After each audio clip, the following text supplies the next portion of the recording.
Avec un taux de fécondité de 7,6 enfants par femme en moyenne et un taux d'accouchement en milieu hospitalier de 39%, le Niger fait partie des pays africains où les accouchements sont le plus à risque.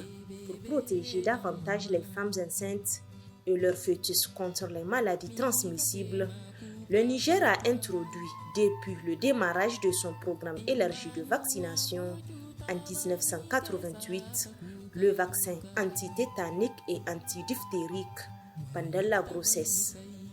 Comment cela fonctionne? Quels en sont les avantages? Quand on dit accouchement, on dit des portes d'entrée. Que ce soit chez l'enfant ou la mère, c'est des gens qui sont exposés vraiment. Parce qu'on ne sait pas, il y a des femmes qui peuvent, l'accouchement, on ne peut pas prédire là où ça peut se faire. Il y a des femmes où elles sont vraiment éloignées des centres. Donc le temps d'avoir le moyen de transport, donc elle peut accoucher à domicile. Donc on ne sait pas les conditions dans lesquelles elle va accoucher. Et les bébés aussi, les nouveau-nés, vous savez, nos vieilles mamans là, avec leurs lames là qui sont là, on ne sait pas depuis quand déposer, elles vont couper le cordon. Donc c'est un nouveau-né qui est exposé. Peut-être même il va être né à même le sol. Lui, le virus, il vit dans le sol. Donc on conseille aux femmes de faire pour protéger la mère et l'enfant contre cette bactérie-là du tétanos.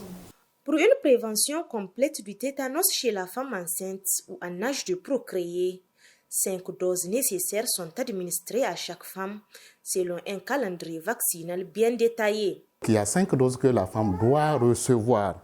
La première dose, la femme doit recevoir dès le contact, donc quand la femme vient en première CPN. La deuxième dose, 4 semaines après, elle doit recevoir la deuxième dose. La troisième dose, 6 mois après. La quatrième dose, 1 an après. Et la cinquième dose, une autre année ultérieure encore. Donc ça fait les 5 doses que la femme doit recevoir pendant tout ce temps. Et on considère que la femme est complètement vaccinée. Malgré tout, ce calendrier vaccinal n'est pas très souvent respecté par les femmes. C'est pourquoi des nouvelles stratégies ont été adoptées par les centres de santé permettant de rattraper les rendez-vous manqués.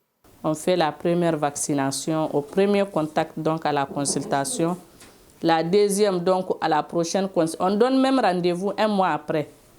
Donc cette troisième dose-là, donc c'est à une prochaine grossesse. Donc on rattrape la dame. On voit donc si elle a fait les 2 doses, donc on fait la 3e dose. À une autre grossesse, la 4e dose. À une autre grossesse, la 5e dose.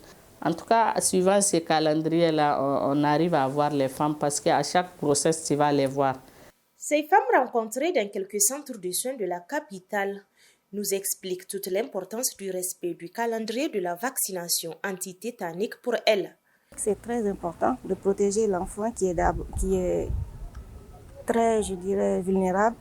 Donc c'est vraiment important durant la grossesse de se faire vacciner et après aussi. C'est pour elle-même, c'est pour son enfant, c'est pour sa santé et aussi si elle manque ces vaccinations, ça va rattraper la femme enceinte après l'accouchement.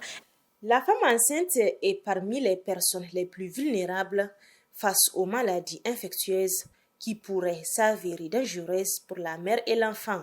C'est pourquoi celle-ci doit forcément et nécessairement respecter les différentes doses recommandées après la première grossesse et ce, qu'elle soit enceinte ou pas.